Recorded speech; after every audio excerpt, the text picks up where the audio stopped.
नमस्कार. मी डॉक्टर कुणाल हरिश्चंद्र निकाळे. माझं MBBSचं शिक्षण ग्रँट मेडिकल कॉलेज जे हॉस्पिटल इथे झालेलं आहे. त्यानंतर मी MS ऑफ्थॅल्मॉलॉजी ही पदवी गव्हर्नमेंट मेडिकल कॉलेज बडोदा इथे आपण घेतलेली आहे आणि त्यानंतर लाँग टर्म ग्लॉकोमा फेलोशिप हे आपण जगविख्यात अरविंद आय हॉस्पिटल पॉंडिचेरी इथे आपण ते केलेलं आहे. तर नाशिक जिल्ह्यामध्ये फेलोशिप ट्रेंड मी पहिलाच सर्जन आहे. प्रामुख्याने माझी प्रॅक्टिस ही मोतीबिंदू आणि काचबिंदू मेडिकल ॲज वेल ॲज सर्जिकल हे दोन्ही मी बघत असतो. तर आज सर्वसामान्य काचबिंदूविषयी आपण थोडंसं चर्चा करणार आहोत. आता काचबिंदू किंवा ज्याला आपण ग्लॉकोमा म्हणतो, तर या आजाराविषयी अनेक लोकांच्या मनामध्ये शंका असतात किंवा अनेकांना याबद्दल काही माहिती नाही किंवा मग आहे तर फार चुकीची माहिती आहे की कमी माहिती आहे. तर याविषयी आपण बोलायचं झालं, काचबिंदूविषयी बोलायचं झालं तर काचबिंदू हा डोळ्यातील एक विकारांचा गट आहे की ज्यामध्ये आपल्याला डोळ्यामध्ये असाधारण प्रमाणात प्रेशर किंवा दाब निर्माण होऊन डोळ्याची जी मागची दृष्टितंतू आपण ज्याला ऑप्टिक नर्व म्हणतो, ती दृष्टितंतू प्रेशर अधिक काळ वाढल्यामुळे ती दुखावली जाते आणि त्यामुळे डोळ्याची नजर ही हळूहळू करून ती कमी होत असते.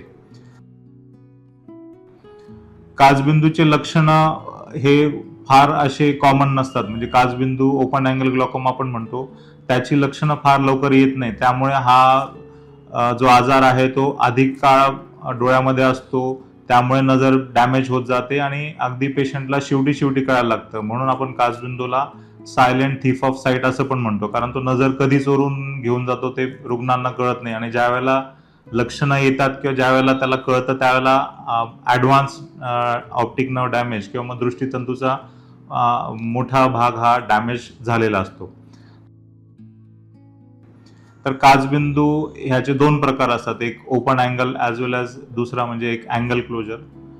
काचबिंदू विषयी सांगायचं म्हटलं म्हणजे काचबिंदू हा जगभरात अंधत्व देणारा दुसरा प्रमुख कारण आहे. तर काचबिंदूची जी नजर आहे, ती नजर जाण्याचं जे कारण आहे ते आपण टोटली प्रिव्हेंट करू शकतो. पण त्यासाठी अर्ली चेकअप आणि निदान आणि ट्रीटमेंट हा महत्त्वाचा भाग आहे. तर काचबिंदू साधारणतः कोणाला येऊ शकतो हा एक प्रश्न असतो. तर याच्यामध्ये आपण ज्याच्यामध्ये फॅमिली हिस्ट्री आहे, म्हणजे ज्याच्या फॅमिलीमध्ये काचबिंदूचा त्रास आहे, अशा लोकांना काचबिंदू लवकर होऊ शकतो. किंवा 40 वर्ष वयापुढे काचबिंदूचं प्रमाण ते जास्त असतं. डायबिटीज मलायटस म्हणजे डायबिटीज आणि BP ह्या रुग्णांना काचबिंदू असण्याचं किंवा काचबिंदू होण्याचं प्रमाण थोडंसं जास्त आहे. किंवा आपल्याला जुना काही डोळ्याला मार लागला आहे किंवा जुनी काही इजा झालेली आहे, त्यासाठी ही जुना मार लागल्यानंतर तो अनेक वर्षानंतर त्याचं काचबिंदूमध्ये रूपांतर त्या व्यक्तीचं होऊ शकतं. प्लस आपलं अनेक प्रकारचे स्टिरॉइड ड्रॉप्स किंवा स्टिरॉइड इनहेलर्स आपण वापरतो किंवा मग शिरेतनं पण काही कधी स्टिरॉइडचे इंजेक्शन वगैरे घेत असतो. तर हे स्टिरॉइडचं अतिरिक्त प्रमाणात आपण स्टिरॉइडचं सेवन वगैरे केलं तर मग आपल्याला काचबिंदूचा त्रास होण्याचे चान्सेस असतात. कॉम्प्लिकेटेड सर्जरी डोळ्याची झाली त्यानंतर पण काचबिंदू तो होऊ शकतो. आता काचबिंदूचं आपण निदान करू शकतो का किंवा कसं करता येईल याविषयी आपण बोलायचं झालं तर मग काचबिंदूचं आपण एक ऑफ्थॅल्मॉलॉजिस्ट म्हणजे आपण जो नेत्रशल्य चिकित्सक जे असतात त्यांच्याकडनं आपण सर्वांगीण आपण तपासणी करून डोळ्याची नजर तपासणी करू शकतो. डोळ्याचा दाब काचबिंदूमध्ये वाढतो तर आपण त्यासाठी टोनोमेट्री हा मशीन वापरून आपण डोळ्याचा अचूक दाब मापू शकतो. नसेचा स्कॅन करू शकतो आपण. काचबिंदूमध्ये आपल्याला आजूबाजूची नजर आपली हळूहळू ती कमी होते, तर मग आपण पेरिफेरल फील्ड ऑफ विजन आपण जाणून घेण्यासाठी आपण पेरिमेट्री मशीनचा वापर तो करू शकतो. तसंच डोळ्यातील जो कोन आहे तो उघडा आहे की बंद आहे हे जाणून घेण्यासाठी गोनिओस्कोपीचा वापर करू शकतो. तर अनेक यंत्रसामग्री आहे डायग्नोसिस करण्याकरता आणि त्याचा आपण वापर करून आपण अर्ली डिटेक्शन आणि अर्ली ट्रीटमेंट ही आपण सुरू करू शकतो. तर काचबिंदूवरती अनेक लोकांमध्ये ही शंका आहे की काचबिंदूची ट्रीटमेंट होत नाही किंवा मग ट्रीटमेंट ती केली तरी तितकं सक्सेस नसतं. तर मी इथे सांगू इच्छितो की काचबिंदूची ट्रीटमेंट म्हणजे आपण जसं आपल्याला शरीराला बीपी आहे तर आपण गोळ्या घेऊन बीपी कंट्रोल करतो, त्याच प्रकारे हे डोळ्यातील आपलं बीपी आहे जे की आपल्याला औषधं घालून ते कंट्रोल करता येतं. काचबिंदूसाठीचे जे आपण औषधं ड्रॉपच्या स्वरूपात आपण किंवा मग तोंडावाटे घेण्याच्या काही गोळ्या आहेत किंवा शिऱ्यातनं घेण्याचे आपले काही इंजेक्शन्स आहेत, तर असं ट्रीटमेंट योग्य प्रकारे घेऊन आपण निश्चित डोळ्याचा दाब आपण कंट्रोल ठेवू शकतो आणि काचबिंदूची होणारी वाढ निश्चित आपल्याला कमी ठेवता येते. अजून एक प्रश्न असतो की काचबिंदूचे ऑपरेशन हे होतात का किंवा मग झाले तर ते फेल होतात का किंवा त्याबद्दल काही अनेक गैरसमज लोकांमध्ये असतात. तर ह्याविषयी मी सांगू इच्छितो की काचबिंदूची शस्त्रक्रिया ही शक्य आहे आणि ती सक्सेसफुल सर्जरी आम्ही इथे नेत्रमाय हॉस्पिटलमध्ये करत असतो. योग्य प्रकारे शस्त्रक्रिया केल्याने आपल्याला डोळ्याचा दाब व्यवस्थित नियंत्रित ठेवता येतो आणि औषधानंतर ऑपरेशन नंतर काचबिंदूच्या औषधांची गरज फार कमी पडते किंवा पडत नाही आणि आपण ऑपरेशनद्वारे प्रेशर अगदी व्यवस्थित नियंत्रित करू शकतो. हे आपल्याला सांगायला इथे आवर्जून सांगायला आवडेल. काचबिंदू आपण कसा प्रिव्हेंट करू शकतो किंवा पेशंटने काय काळजी घ्यायची आहे किंवा ज्याला होऊ नये किंवा मग झाल्यानंतर काय करू शकतो. तर काचबिंदू हा असा प्रकार आहे की तो आपण पूर्णपणे बरा करू शकत नाही, तर तो आपण नियंत्रित ठेवावा लागतो, नियंत्रित ठेवू शकतो आपण. तर नियंत्रित ठेवण्यासाठी आपण योग्य डॉक्टरांकडे फॉलोअप घेणं गरजेचं आहे. सांगितल्याप्रमाणे औषधं ड्रॉप्स किंवा मग गोळ्या आपण त्या घेऊन ते कंट्रोलमध्ये ठेवू शकतो. सकस आहार घेऊन आपण डोळ्याची काळजी घेऊ शकतो, जसं व्हिटॅमिन ए, डी, ई ज्यामध्ये आहे त्या गोष्टी तुम्ही घेऊ शकतात. रेग्युलर आय चेकअप हे महत्वाचं आहे. डायबिटीज, बीपी हे कंट्रोल ठेवणं गरजेचं आहे.